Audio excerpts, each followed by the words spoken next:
तो हेलो मेरी सरकारी सेना, कैसे हो आप लोग? जानता हूँ कि आप लोग जो क्वालिफाई हुए हो एसएससी एमटीएस 2024 में, वो अपने डीवी का बेसब्री से इंतज़ार कर रहे हो। हैं, रहा नहीं जाता, तड़प ही ऐसी है। मैं समझ रहा हूँ वही सिचुएशन है।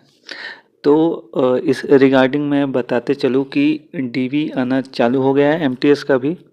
और ये आप देख सकते हो, ये चेन्नई का कल डीवी का मेल आया था। और आज आज या कल एक दो दिन में महाराष्ट्र मुंबई का भी आ जाएगा, महाराष्ट्र का भी आ जाएगा, और उसके बाद गुजरात का भी आ जाएगा। ये बता दूं कि ये इनकम टैक्स चेन्नई का आया है। पहले मैं इनकम टैक्स के रिगार्डिंग ही बात कर लूँ, इनकम टैक्स डिपार्टमेंट के रिगार्डिंग ही। तो आना चालू हो गया इनकम टैक्स का, तो धीरे धीरे सारा स्टेट वाइज अब आएगा। और मैं बता दूं कि इसमें आपको अटेस्टेशन फॉर्म जो आएगा उसको आप, मैं बार बार बोल रहा हूँ कि उसको बहुत ही केयरफुली आप लोग फिल कीजिएगा। अगर कुछ समझ नहीं आता है तो मत कीजिएगा, छोड़ दीजिएगा।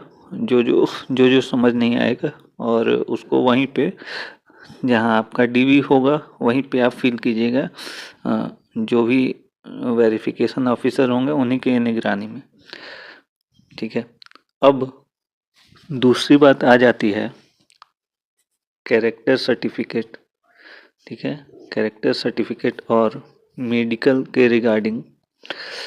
तो पहले कैरेक्टर सर्टिफिकेट की बात कर लेते हैं। उस पर आपको जहाँ तक कि चेन्नई का दिया हुआ है, उस पर आपको एसडीएम का जो अटेस्टेड साइन वगैरह चाहिए वो नहीं मांग रहा है। बस आपको 2 गजेटेड ऑफिसर का साइन मांग रहा है। फिर बात करते हैं मेडिकल का। तो मैं एमटीएस की बात कर रहा हूँ अभी, क्योंकि हवलदार के ऑलमोस्ट मेडिकल ऑलमोस्ट डिपार्टमेंट के हो चुके हैं, और वो वहीं हुए हैं जहाँ पे उसको डीवी देना था। लेकिन एमटीएस का मेडिकल उसके राज्य के सीएमओ द्वारा पहले ही, मतलब मेडिकल आपको यहीं पे बनवाना है, आप अपने सीएमओ से या और भी जो आपके जिला अस्पताल के उच्च अधिकारी है उससे। उम्मीद कम है कि आपको वहाँ पे आपको सजेस्ट करेगा डिपार्टमेंट कि आप मेडिकल कराओ, खासकर ये एमटीएस में। अब बात आती है कि क्या मेडिकल डिफ़िकल्ट होगा, तो नहीं, उसका भी आप टेंशन मत लीजिए।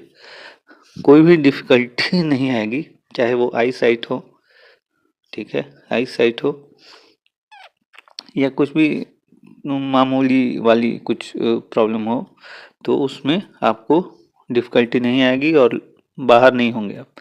हाँ, आपको अगर कोई मेजर प्रॉब्लम हो, मेजर कोई डिजीज़ हो, तब भाई डिपार्टमेंट के ऊपर है कि वो आपको आपको लेगा कि नहीं लेगा, वो डिपार्टमेंट के ऊपर है। अगर आपको कोई मेजर इशू है, हेल्थ इशू। आई होप कि आपको मेडिकल, ठीक है, मेडिकल और कैरेक्टर सर्टिफिकेट से रिगार्डिंग अब प्रॉब्लम आपकी सॉल्व हो गई होगी। और अगर आपको और कोई भी प्रॉब्लम है तो आप कमेंट में पूछ सकते हो। और चैनल को भी यार ज़्यादा से ज़्यादा आप लोग सब्सक्राइब कर लो, क्योंकि 1 अप्रैल से मैं क्लासेस स्टार्ट करने वाला हूँ और इंग्लिश और इंग्लिश और जीएस की चैप्टर वाइज। तो जो 25 भी दे रहे हैं, सीजीएल हो या एमटीएस हो, जो 2025 में देने वाले हैं, उनके लिए बहुत ही हेल्पफुल रहेगी ये क्लासेज। ये बेसिक कॉन्सेप्चुअल क्लासेज होंगी और ज़्यादा देर तक नहीं होंगी। ये बेसिकली होमवर्क टाइप की क्लासेज होंगी। इसमें मैं बताऊंगा कि आपको क्या पढ़ना है और कितना पढ़ना है, और ये डेली टारगेट, डेली टारगेट, ठीक है, डेली जो है टारगेट वो इन क्लासेज में आपको मिलेंगी। तो ज़्यादा से ज़्यादा फिर से एक बार कहना पड़ रहा है, क्योंकि आप लोग कर नहीं रहे हो सब्सक्राइब। ज़्यादा से ज़्यादा चैनल को सब्सक्राइब कर लो, 1K करवा दो कम से कम। इतना तो बनता है ना। हाँ, और बाकी जो बात रही बाकी डिपार्टमेंट की, तो जैसे एएसआई है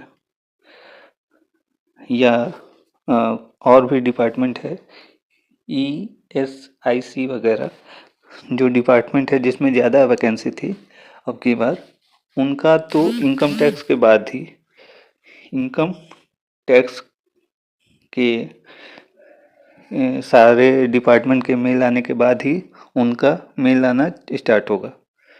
तो आप ये मान के चलो कि उनका अभी थोड़ा टाइम लगेगा। और भी डिपार्टमेंट की बात करें, अगर हम लोग एटॉमिक एनर्जी डिपार्टमेंट की बात करें, तो वो तो भैया अभी भूल ही जाओ। आराम से 5 से 6 महीने इंतज़ार करो, क्योंकि 2022 का जो वैकेंसी था उसमें जिसका एटॉमिक एनर्जी में हुआ था, उनका तो करीब 2024 तक उनका ज्वाइनिंग आया है। तो वो तो भैया भूल ही जाओ, आराम करो। और भी डिपार्टमेंट के आएंगे धीरे धीरे, लेकिन अब क्योंकि इनकम टैक्स का आना चालू हुआ है, तो उसका आएगा, उसके बाद एएसआई, उसके बाद सारे डिपार्टमेंट के धीरे धीरे आने लगेंगे। तो आज आज का वीडियो इतना ही तक रखते हैं। और अगर आपको इन्फॉर्मेशन अच्छी लगी हो और कोई भी क्वेरी हो आपको, वो आप लोग कमेंट कर सकते हैं। और चैनल को ज़्यादा से ज़्यादा सब्सक्राइब कर लीजिए, ताकि मेरी जो क्लासेज हैं उसमें मैं खुद ही ना पढ़ाऊँ, कोई पढ़ने वाला भी रहे। आप समझ रहे हो ना। तो बेस्ट विशेज आप लोग के लिए, आप लोग का डीबी अच्छे से हो, यही विश है। और आगे कोई भी अपडेट होगी तो मैं वीडियो लेके आऊँगा। धन्यवाद। सरकारी रहो, सरकारी भव।